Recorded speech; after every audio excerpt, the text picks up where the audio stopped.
Porzingis. Porziņa brālis būs šeit un arī pastāstīs, kas tur notiek Amerikā.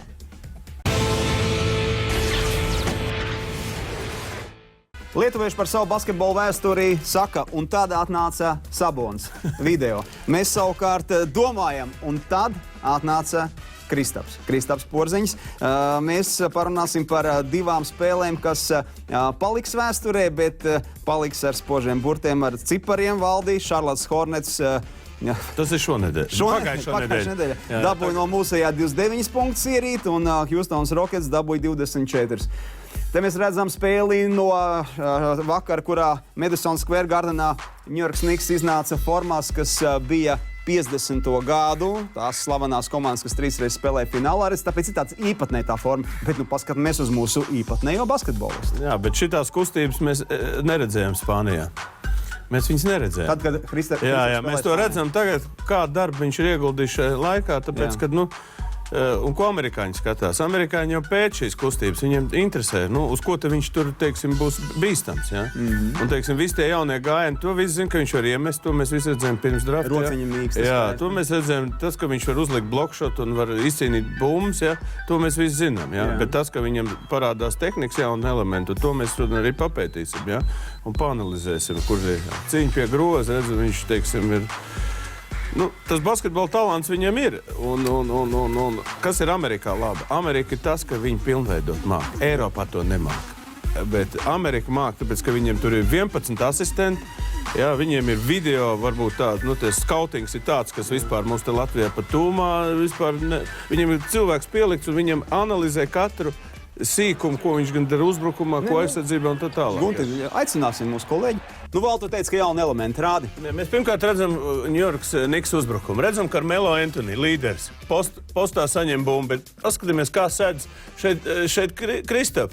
Principā viņu vajadzētu sekt tuvāk, bet viņu nebaidās, ka viņš izliek šeit uz 3 punktu metiem. Kristaps ir šīs, mēs redzam, jā. Un mēs redzam, viņam ir opcija, jā, izliekt uz trīnīt, jā, ja sāk palīdzēt un izmest, bet šeit ir jauns elements. Tādā ziņā, kad, teiksim, Carmelo sāk apspēlēšanu, un ko Kristaps dara? Viņš pamāna un nāk iekšā šeit uz tukšu vietu. Un kas interesantākais, šeit seko piespēle, bet vēl labākais, ja viņš nāk šeit uz, teiksim, saņemot šeit bumbu, viņam ir jāmet ar kreiso roku. Vai jāgriežās, kā kādreiz viņš būtu griezies uz labo mets, teiksim, atliecienā vai kādā veidā. Un mēs paskatāmies, šeit jauns elements, metiens ar kreiso roku un sadarbība Porziņas Carmelo. Anthony, jā, kurš dod to rezultātu. Paskatāmies.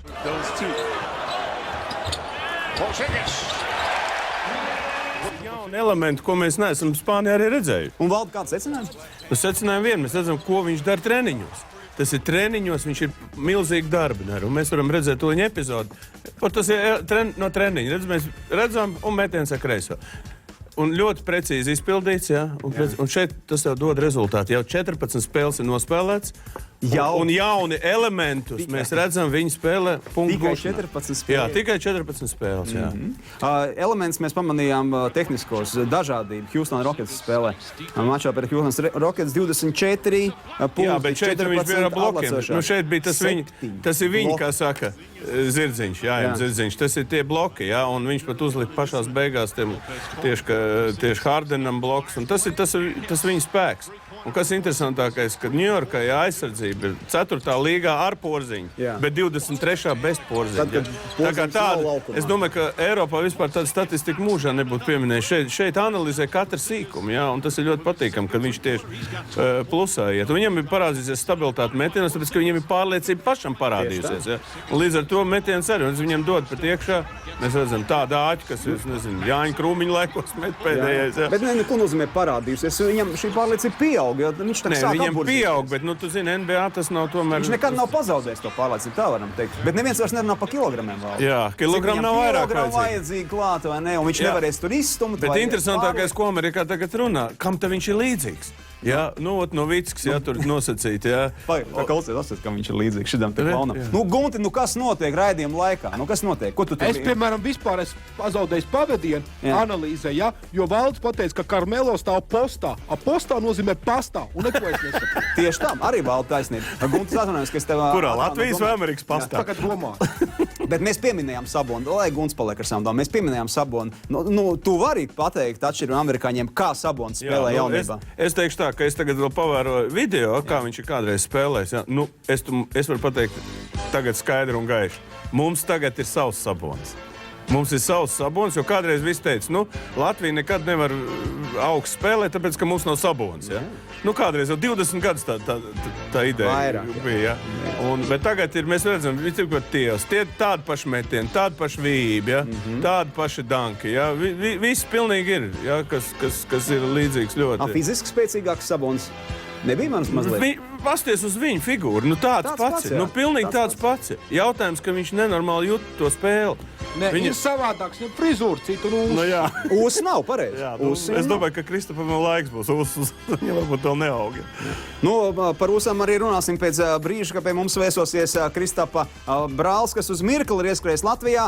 Mārtiņš Porziņš pastāstīs par to, ko neredzam laukumā. Ciemiņš Mārtiņš Porziņģis. Porziņģa uzvārds saulītē. Mēs nesakām Kristapa ēnā, jo ir ļoti negodīgi pret ģimeni tā, jo Kristapa saulē šobrīd, bet man jāatzīst, ka ģimene ir padarījusi labdarumu. Paldies ģimenei, kas tādu dēlu izaudzinājusi. Mārtiņ, izstāst, kā brālītis par tādu kļuva? Tur īsti nebūs mans ieguldījums. bet tur jau gan vecākiem būs jāpasaka paldies visiem, kas apkārt bijuši. Bet kaut kā ir sanācis tā, ka viens ir augstāk ticis nekā pārējie. Bet tagad izstāst, ko jūs darat. Jūs esat kopā ar brāli. Ļoti svarīgi, droši vien pirmssezonas laikā bija tad, kad sezona sākās, tad jau tas apels un ritenis aizskrien, nekā vāveres ritenis. Sezonas laikā vairāk tāds psiholoģiskais atbalsts nekā darbošanās ar viņu. Pirmssezonā jau gan Jānis krietni padarbojās un tētis ar savu analīzi. Un jaunais brālītis klausa? Pagaidām vēl klausa. Būs jau brīdis, kad viņš sapratīs basketbolu drusku vairāk nekā tētis un Jānis. Un kurš viņi tur pie zemes? Mamma ar pannu? Aptuveni, jā. Apmēram. Aptuveni, jā. Mēs visu laiku visi ģimeni esam kopā, ka viņam nav īsti nekāds iemesls, lai viņš aizlidotu kaut kur. Mēs tagad visi esam Amerikā. Mamma taisa, gatavo ēst. Tētis turpat skatās basketbolu, analizē, stāsta visiem. Tieši tā. Mēs cenšamies pēc iespējas vairāk laika pavadīt kopā. Kristaps trenējās vienkārši non-stopā. Mēs viņu redzam dienā varbūt 2 stundas, bet tās 2 stundas mēs esam kopā. Jā, bet ir jau patīkami. Mums ir patīkami. Mēs redzam, kā jums skudriņas skrien cauri, skatoties video, kurā Madison Square Gardenā valda. Klausies. Nevienam Latvijas sportistam, izņemot Artūram Irbe. Vēl ir savu pašiem uzvārdu. Bet ne Ņujorkā. Kādas ir sajūtas? Ir skudriņas. Baigi traki, jā. Šitā laikam bija pirmā reize, kad skatoties viņas spēles, ka man sāk skriet skudriņi. Tiešām. Klausies, kā bija drafta naktī? Jā. Drafta naktī īstenībā tik nenormāli aizņemts, tas viss ir un tur pa minūtēm sadalīts, ka tu neizjūti tā baigi tās emocijas. Bet bija tas, jūs izdzirdējāt, kāda bija jums tā reakcija iekšēji, ka jūs pie tā galda sēdējāt? Mēs zinājām, ka Ņujorku ņems kādas 2-3 minūtes pirms. Tāpēc, ka aģents jau rāda, kad viss ir kārtībā. Jo kameras jau pieslēdzās tur. Tieši tā. Viņš saka, tajā brīdī, kad kameras sāk nākt, tad jūs zināt, ka tas ir īstais numurs. Tas satraukums ir tāds, bet tikko izsauc, tu dzirdi to buļināšanu, dzirdi tos aplausus, viss tā kaut kā pazūd. Tad tu redz Kristapu skatos, tad arī savādāk. Klausies, man ir viens jautājums. Viņš, kad pirms drafta laikā viņš pateica, man tā patīk Ņujorka. Jā, tas bija tāds, priekš manis tas bija tāds brīnums, ka man tā patīk Ņujorka, man viss tā patīk, un viņi tur izvēlās. Viņam bija tāds priekšnojauts, vai kas tas bija? Tā izskatās, jā. Jo tas bija tā izspēlēts emocionāli. Tas nebija tāds... Par to, kurš ģimenē māca Kristapam Porziņģim atbildēt uz jautājumu pēc reklāmas.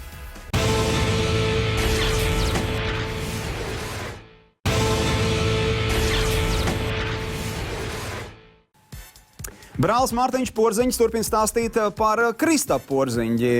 Labi, tas neredzamās lietas. Kā viņš iemācījies tik labi atbildēt uz jautājumiem? Es domāju, pietiek inteliģents viņam, lai to izdarītu vienkārši. Bet es domāju, ka neviens jau nav... Viņam ir 2 vecāki brāļi. Viņš redz, kā mēs atbildam, ko mēs stāstam, ko drīkst stāstīt, ko nedrīkst stāstīt, kā atbildēt tā tālāk. Plus vēl pirms drafta ar viņu pastrādāja Džeki, kas ir no aģentūras, kas nodarbojas ar mēdīju lietām.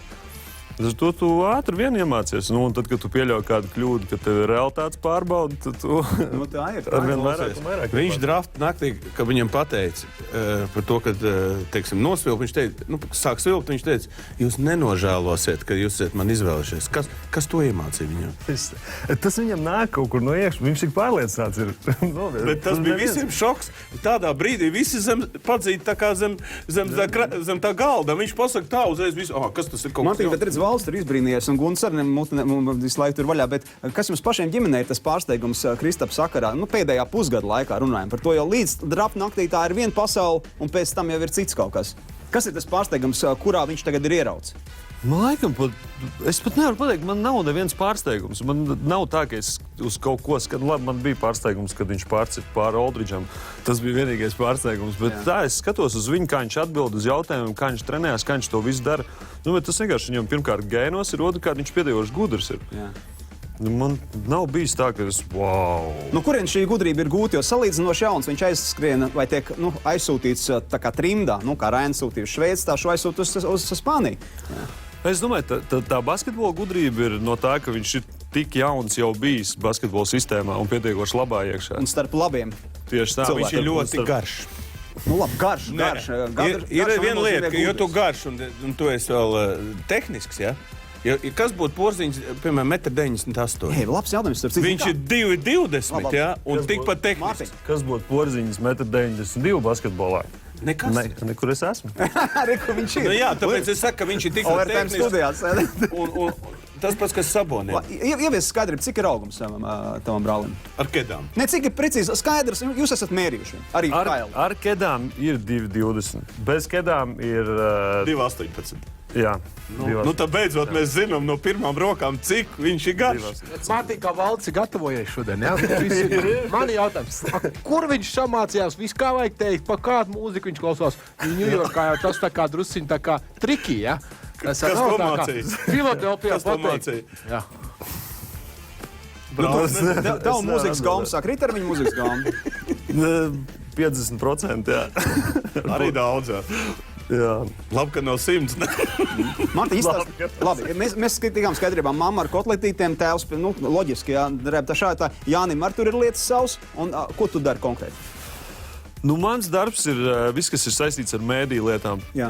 Kas ir intervijas, viss, kur kāds grib interviju, žurnāls vai vienalga kas, visas intervijas iet caur manīm. Jā. Mēs viņus izšķirojam kopējiem spēkiem, un tad tālāk tas aiziet līdz Kristapam. Tur ir precīzi jāsarunā visu laiku laiki, lai nebūtu nekādas viņam pauzītes, lai viņš uzreiz pēc treniņa var iedot interviju. Man interesē tavs melnais pieraksts, piemēram, cik tur jau intervijas tagad dažiem biezā slānī, vai ne? Viņš man darbu pēc 29 punktu spēles padarīja stipri grūtāk. Nē, jo viņš labāk spēlēja, jo miegs nenāk. Sporta press ir viens. No kādiem mednieku, makšķernieku žurnāliem ir zvanījuši jau? Pagaidām vēl no mednieku makšķernieku nav, bet ir visādi žurnāli, kas prasa pēc fotošūtiem. Viņš paliek arvien populārāks un populārāks. Līdz ar to viņi grib ievilkt kaut kādā tur modes pasaulē un tādās lietās arī sākās. Ir modes pasaulē. Porziņa brands būtu labs, ne? Kā tur ir? Nē, bet kur no tām iesaukām, kur amerikāņi tur visu laiku viļā, tev pašam liekas tāda tīri gaumīga? Man vislabākā man patīk KP.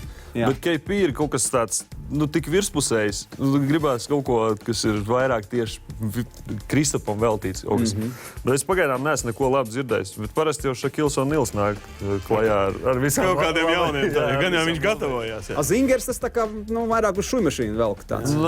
Saprot, kas ir šujmašīna? Tas ir konvejers. Tas ir konvejers. Mums ir šeit vecīgs stāsts par kārtīgu puiku, kuram ir viss. Man vēl viens jautājums ģimenes loceklim. Kurā brīdī ģimenē jūs sapratāt, ka viņš būs zvaigzne?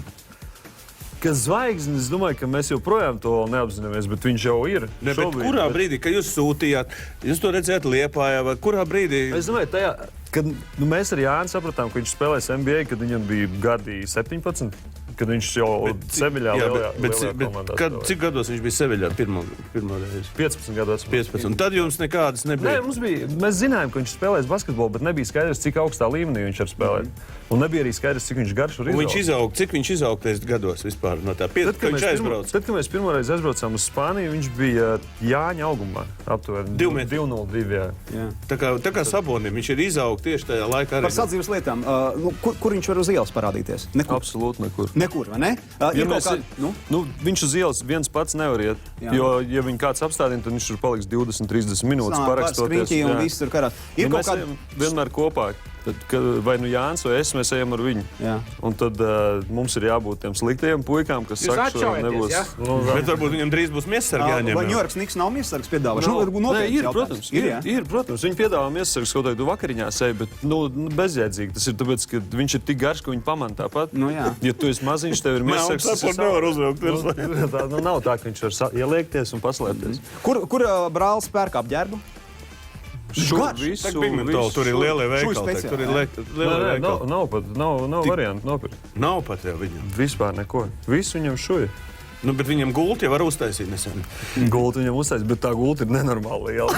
Tur apo pāri. Bet tai bildē redzams, ka nav tik liela. Mēs tad domājam, bet tas nozīmē, ka viņš ir liels. Viņi ir ļoti liela.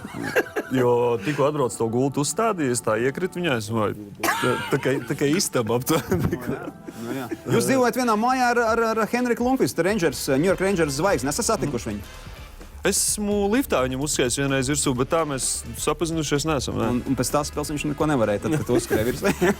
Pēc tās tikšanās. Labi. Vai ēdieniem, ko brālis ēd? Visu, absolūti visu, jā. Viņam... Ko mamma vislabāk viņam pakārto? Kaut ko jau kas ar gaļu. Kotletītes mammas. Kas var būt labāks mammas kotletītēm? Mammas kotletītes viennozīmīgi. Viss kaut ko kas ar gaļu. Tā, lai aug lielāks. Bet īsti sezonas laikā tev ir jānotur tikai svars. Tu uzdabūt svaru vēl nevar, tāpēc, ka tev ir jāskrien visu laiku non-stopā. Kā tie plāni vasarā, piemēram, ir? Jo mēs te daudz runājam, ka Latvija iespējams var kvalificēties uz olimpiskām spēlēm. Ko jūs ģimenē iekšā runājat? Man pozīcija ir skaidra, viņam 2 gadus vajag norūdīties. Ja? Jo ja viņš tā labu sezonu nospēlē un smagu sezonu, viņam vēl vasarā ir, viņam jābūt 3-4 mēnešu laikā. Grūti pateikt, viss jau būs atkarīgs no viņa beigās un no klubu, ko klubu vadība gribēs. Viņi var uzspiest, ka nevar, ja? Oficiāli nē. Bet viņi var pateikt savu viedokli, kurā tev ir jāklausās. Ja tu gribi, lai tev pabakst vairāk kā zvaigzni un pabīd uz priekšu, tad tev ir viņos jāklausās. Bet oficiāli vēstules baigi šaubos, ka viņi var atsūtīt. Tā, ka tu nedrīkst piedalīties. Nē, viņi jau tu nekad nedarīs. Kā ar komerciālajiem dažādiem nolūkiem? Tur mēs zinām parasti tupels kaut kādas, kuras maksā. Kājas izmērs? Kāds viņam kājas izmērs? 50,5. 50,5. Tā, viņš ir mainījis jau aplausu sportu. Nē, viņš joprojām spēlē ar Kobijiem 10. Kobijiem, ja. Labi. Un trakākais jau bija tas, ka tu drīksti spēlēt NBA vai nu baltās, vai nu melnās, vai nu komandas krāsas kedās. Tā ir kārtība. Un tas bija, tā ir kārtība, tā ir visās komandās. Interesanti. Pats trakākais ir tas, ka Kobijs 10. viņš grib spēlēt ar viņiem, jo viņas ir ērts, viņam kāja tieši precīzi der un visu. Un viņš grib ar viņiem spēlēt, un nav ne balts, ne melns, ne komandas krāsās. Ir tikai dažiem zelta. Tad jātais viņam, jāsāk taisīt viņam. Beigās dabūja sūtīt Kobijus, kas ir melni ar gaišu zilu zolīti. Un kaut kāda krāsa, tur kaut kādas vēl bija pāris, un dabūja tiešām reāli pinzelē. Krāsot ciet. Ak, tu divi. Kas vēl ir tas, kas tevi pārsteidz? Zini, kā basketbolists ģimene, jūs jau sekoši esat līdzi, bet tagad nonāc tajā, teiksim, priekšnamā, ja, un ieraugt to. Es pat nedomāju. Par manu tupelēm izstāstīt. New York Knicks man bija diezgan liels pārsteigums, ka viņi spēles puslaikā nomaina kreklus. Tāpēc, ka spēlētāji nomaina kreklus, tāpēc, ka tie krekli ir viena kompānija, ar ko ir līgums, kur uzreiz pārdod pirmā puslaika kreklus, un otrie krekli iet labdarībai, kurus arī pārdod. Un Carmelo Anthony krekls viņam maksā 10,000. Spēles krekls, jā, redzi, ka 2 tādi krekli ir. Bračka, kam? 2 tādi. Tagad Bračkam maksā krekls. Grūti pateikt, es nezinu. Cena auga. Es domāju, ka varētu augt. Es tikko dzirdēju, ka tur faniem pietrūks krekli, ja? Es ņēmu un sazīmēju, man ir daudz tagad. Es skatās krāsas, laikam nepareizi ieliku. Nu jau atkal krekli ir Atgriezušies, jā. Bet personīgi līguma tieši, kas domāti Kristapam Porzeģim arī ar kādu no kompānijām šobrīd ir stadijā. Ir joprojām viņam līgums ar Nike, bet tas ir joprojām tas pats līgums, kas viņam Spānijā. No Spānijas tas nāk līdzi? Jā. Tagad, es domāju, būs runas par jauniem. Es domāju, ka būtu. Nu, sākās. Un kurš ir ģimene atbildīgs par līgumu slēgšanu? Jānis un aģentūra. Mārtiņ, tu neatved neko Guntim? Gunts man teica, ka kaut ko. Košļanis vai Donaldiņš, vai tu man teici, ka kaut ko foršu? Kas tas tāds ir? Kristapa kartiņas, kas ir oficiālās kartiņas. Vienu tu dabūs, vienu dabūs. Ar autogrāfu. Mēs izspēlēsim tās mūsu aktīvākajiem twitterotājiem. Jā. Nu, tev tās netiks noteikti. Nu, žēl. Atvainot.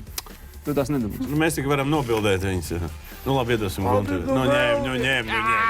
Nē, nu, tā kā Mārtiņš ir atbildīgs par intervijām, vēl mēs noteikti sarunāsim aizkadrā rīt parīt, ja, kad mēs sarunāsim, kad Kristaps atnāks. Bet labi, nu gan jau atnāks. Protams. Iebradīs kādu dienu. Protams. Un savukārt tev novēlot veiksmi tavos darbos un ģimenei turoties visi kopā. Nu, par brāli ir kā nērt lūk, lai met šautriņus, ne? Par brāli. Valdi. Viņam mašīna nav vajadzīga. Viņš jau varētu dabūt mašīnu, viņš nevajag. Kurš brauc, starp citu? Kurš brauc?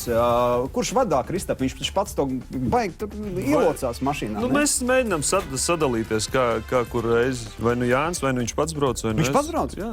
Kas tas Mani kārtiņā! Tas ir liela mašīna. Kas tā par mašīnu? Nejūtas Nu, par S-klases Mercedes. Viņš var ielocīties, ja? Bet tā ir vienīgā mašīna, kurā viņš var ielocīties. Jā. Tāpēc arī viņš brauc ar viņu. Citās viņam ir diezgan pagrūti. Nu, tā ir ļoti, ļoti ērta. Tā kā... Mārtiņ, paldies un vēlreiz sveicieni ģimenei un Neved neko nākamreiz Guntim. Tas ir pilnīgi sajūta. Man patīk Gunta Kepons. Kepons ir labs. Tas mums ir klasikā. Nu, tad turamies par klausies. Nikstaps Porziņģis. Mums kā nedēļa tā mums ir sižeti un ir ko runāt. Un būs. Mēs jau skatāmies katru reizi. Arī overtime. Jā. Kristap, paldies par kārtiņā! Mārtiņš Porziņģis.